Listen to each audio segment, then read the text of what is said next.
You ready to go? Yep, I'm ready to go. Did you go pee? Yes, I did go pee. I'm good. Are you sitting on your wallet? Nope. You got your phone? Yep. Okay. All right. All right, we're out of here. This really is how most of our road trips begin. Welcome and thanks for joining us on our adventure. This was our first overlanding trip. I say that with air quotes. And it started because we had an event to attend in Seattle. At first, we thought we'd just fly out for a couple days, but the more we thought about it, we saw this as an opportunity to do something we'd always wanted to do: take an extended road trip. We love to explore and camp and are considering doing this even more as we get older, so this seemed like a great opportunity to give it a try. See how we liked living on the road for a couple weeks. We're fortunate to be able to take some time off work and to work virtually as needed. So with work handled, we set about preparing for our trip. Our adventure would take 3 weeks and cover over 5,000 miles. We plan to visit 11 national parks and monuments, hope to see some beautiful landscapes and lots of wildlife, and we ended up seeing some pretty unusual but interesting things as well. We spent many nights in our rooftop tent and we attended a very special wedding. Our trip would start on the shores of Lake Michigan, take us through 8 states on our way to Washington, and a couple of additional new states on the way back. This probably doubled the amount of states either of us have ever visited. Any trip out west for us, though, like it or not, has to start with a drive through Chicago. We were lucky to be driving through at about 6:30 a.m. on a Saturday, so it wasn't too stressful.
So, having crossed over the Mississippi and into Minnesota, we decided it was time to stop for lunch.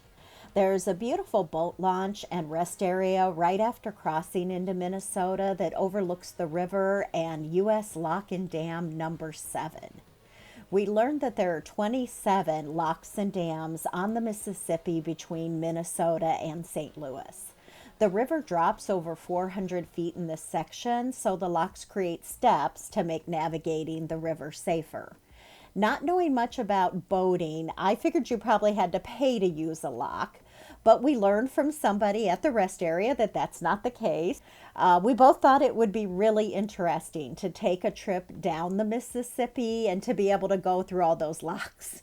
Maybe it's not exciting at all, but it sounded like it would be exciting to us since that's something that we've never done before. We finished our lunch and were ready to hit the road again. But a couple miles down the road, we spotted something interesting and had to turn around to see what it was. A helicopter behind an event center just beside the parking lot. The event center is apparently home to the American Legion Post 595, and the helicopter is part of a memorial there. I thought it was really cool that there's a box where you can drop off flags that need to be retired.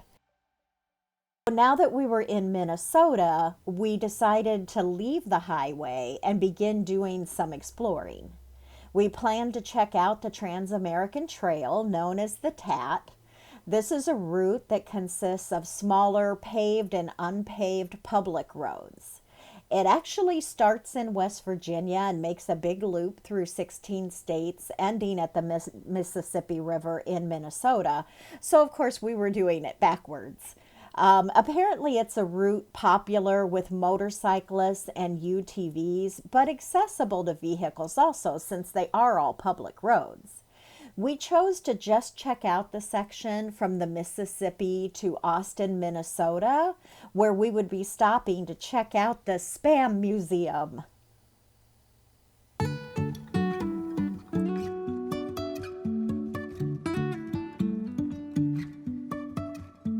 Life is a winding road, no telling where it goes. Driving through days and nights, won't stop for traffic lights. And I really wanna know if I will ever figure out where the road goes. Even if I'm falling down, I will keep on searching for my highs. You can say I lost my mind, I will keep on holding my head high, even if the sky is falling down.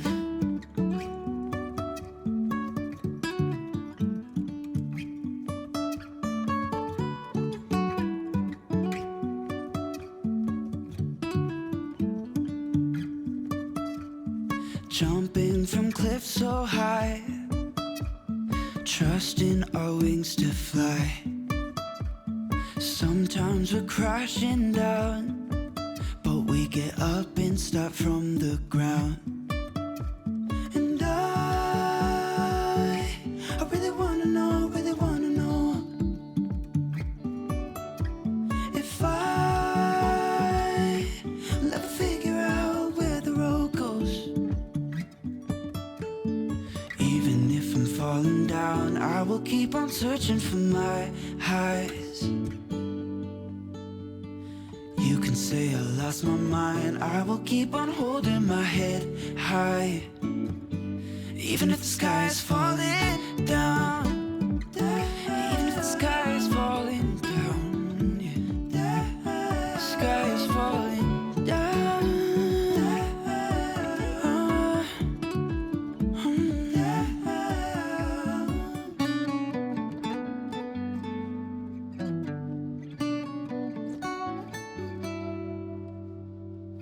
Even if the sky is falling down, even if the sky is falling down, yeah. The sky is falling down.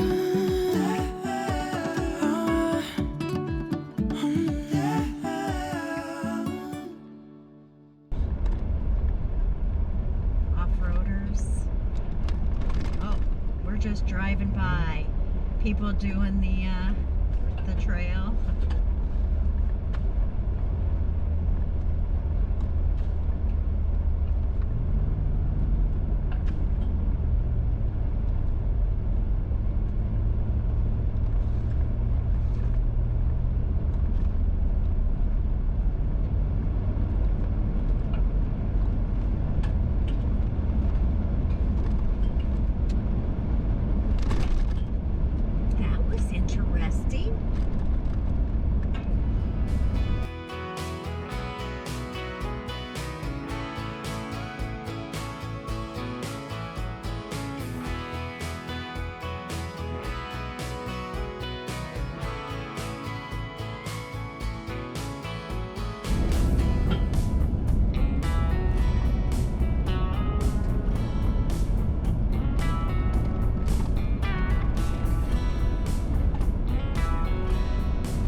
That's why one of the young ones over there. And get back over here. Get in the yard. But I want to see what's over. No, you don't. Get back in the yard.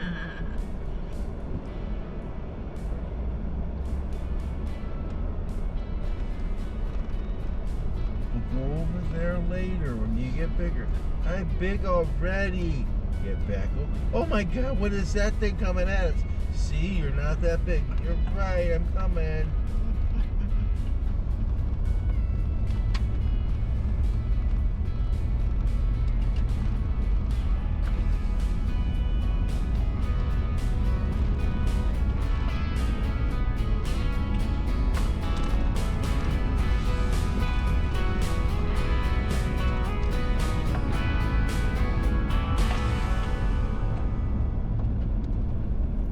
So this road led us off the Tat and into the town of Austin.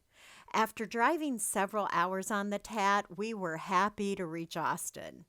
Austin's the home of the much maligned meat product Spam and the Spam Museum. We had a hard time finding the museum at first since we didn't come in on a main road, but eventually found the downtown area and the museum. If you're ever in the area, the museum is free. And we actually learned a lot about Spam, how and why it was created, how it fed soldiers and supported the war efforts, and how it has become a part of pop culture. And of course, we had to visit the gift shop before leaving, which is how we ended up with this. I had no idea there were so many different flavors of Spam. What do you think about Spam? Love it or hate it? Tomorrow, the scenery would start to change as we headed into the grasslands and then the Black Hills of South Dakota on our way to Wyoming and Yellowstone.